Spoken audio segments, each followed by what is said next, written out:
अनुरोध गर्न चाहन्छु।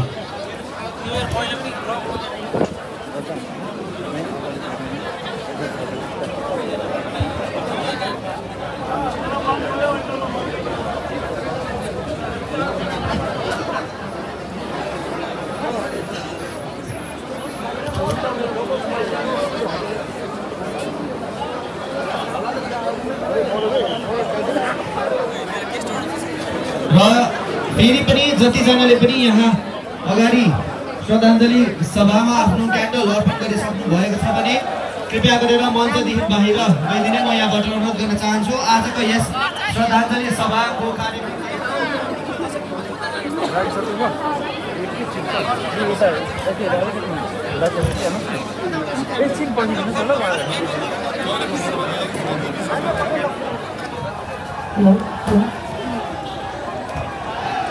हेलो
आजको यस श्रद्धाञ्जली सभामा सिक्किम क्रान्तिकारी मोर्चा